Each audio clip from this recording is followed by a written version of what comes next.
everybody, welcome back to Happy Bake Day, where every day is a happy bake day, and today it's actually an extra special Happy Bake Day because it's our very first collaboration, and I hope it's going to be the start of many more collaborations to come. We're actually collaborating with a great company called Bloody Good Mud, who makes homemade Bloody Mary mix. Now you might be asking, what the heck does Bloody Mary mix have to do with baking? What I want to tell you is that your favorite brunch cocktail can actually be used for more than just drinking during the day. And we're going to be using this Bloody Mary mix in a really delicious recipe to make roasted garlic and sun-dried tomato focaccia. So in this recipe, it calls for roasted garlic, and in an effort to save time and to juggle life being a mom, I roasted my garlic ahead of time, which you can see here, and it looks delicious and smells divine. And after I roasted my garlic, I also saved all of the garlic oil that we'll be using both in the dough mixture and to brush it across the top. So I hope you like garlic because this is gonna be very garlicky. Right where you are, you're sitting in an electrical matrix of energy beyond belief, or most human conception. You'd be surprised to know how much knowledge and communication can be carried on its waves.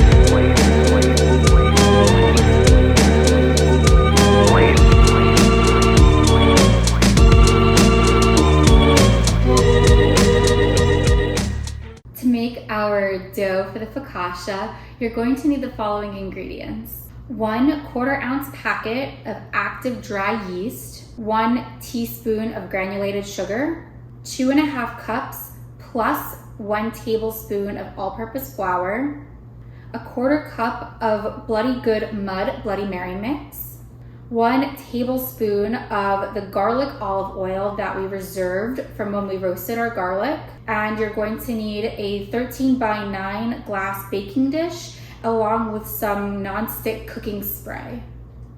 So before we start with the first step, what I didn't realize is that this is actually a live taping with a live studio audience.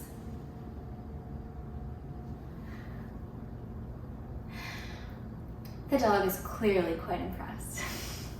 We're going to start with our first step over here by the sink. I have a small glass mixing bowl. I'm going to fill it with some hot water and let the water sit in the bowl for about 2 minutes to warm up the bowl.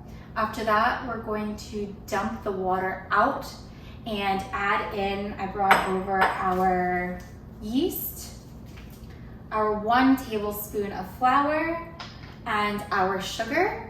We'll combine them in the bowl, and then we'll add a 1/4 cup of warm water.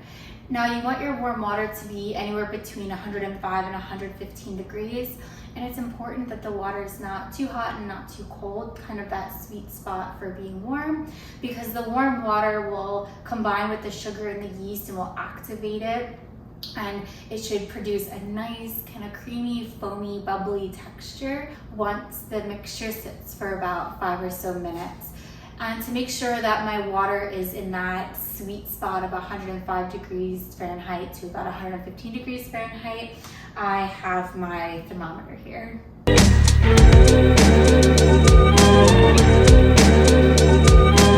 My bowl is now nice and warm, so I'm going to dump out the water here and start combining my ingredients along with that 1/4 cup of warm water that's going to be between 105 and 115 degrees.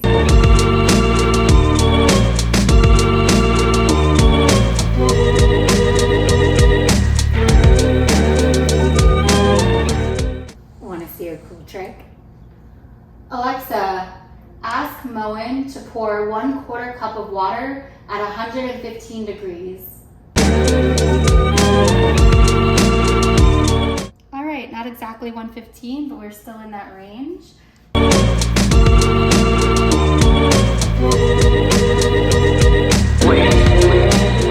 While we wait for our yeast mixture to fully combine and for the yeast to activate, it'll take about 5 minutes. We'll start on the next step of getting our dough mix. Our yeast mixture has finished activating. It smells like freshly baked bread and it's glorious. I pulled out my extra large mixing bowl and a wooden spoon for these next few steps.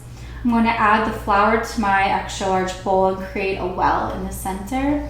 That's when we'll add our yeast mixture, our mud, and our garlic olive oil. And you'll use your wooden spoon to mix it until the dough starts to pull away from the sides. After that, we'll lightly flour our countertop here and use our hands to knead out the dough and form a nice ball to put it back into our mixing bowl for resting.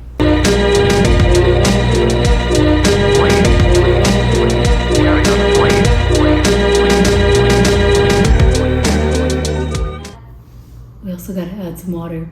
Oops.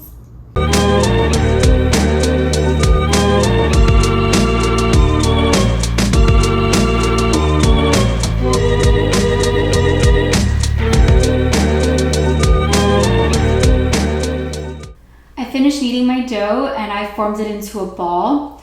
The next step is to take a large mixing bowl and to brush the sides of the mixing bowl with some olive oil.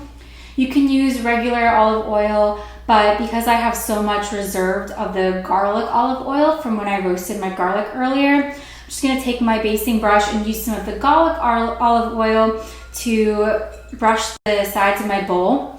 Then we'll put the dough in the bowl and roll the dough around to completely cover it in the olive oil. Then what you'll want to do is take some plastic wrap and very tightly wrap the top of your bowl, and that will help any air from coming in or out. Then, this is gonna be the hardest part of the whole thing, you gotta wait. You're gonna have to let your dough sit and rise for about an hour, hour and a half until it's doubled in size. Then we'll move on to the next step.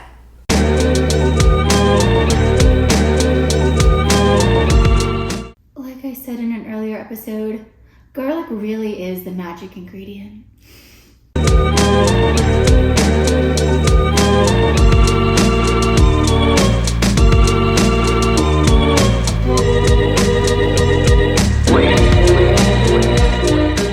It's been about an hour and 15 minutes since our dough was put into the bowl.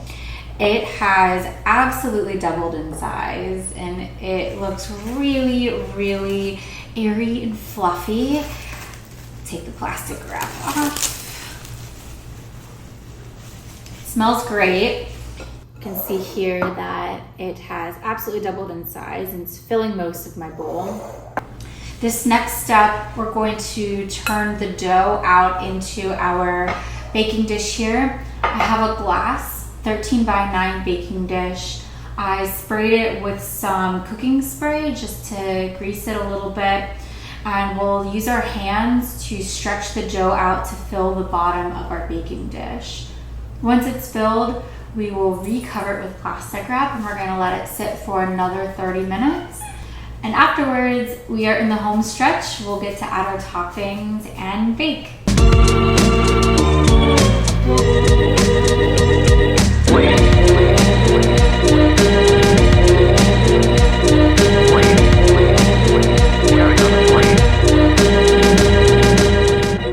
Our 30-minute timer just went off and I took the plastic off of our baking dish. Our dough has doubled in size here in our dish, so I think it's ready to have our toppings added. But first, we need to preheat our oven to 425 degrees. With our oven preheating, the next step is to use our fingers and we're going to gently dimple the dough. And by that, it just means gently use your fingers to make some indentations across the top.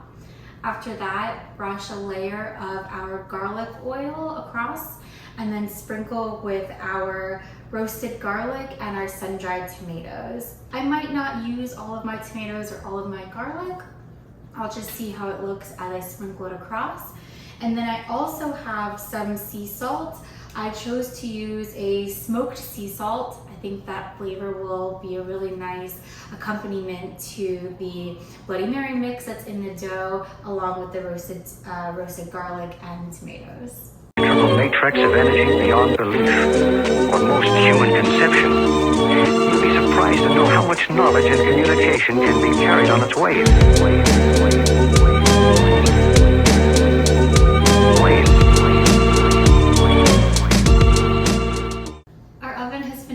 overheating, and so it's time to bake.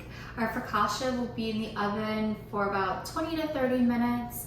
As always, I like to start at that 20-minute mark and determine if my bread needs a little bit longer. You want it to have a nice golden brown, crunchy texture across the top. And once it's done, feel free to drizzle with a little bit more olive oil and top with a little bit more sea salt.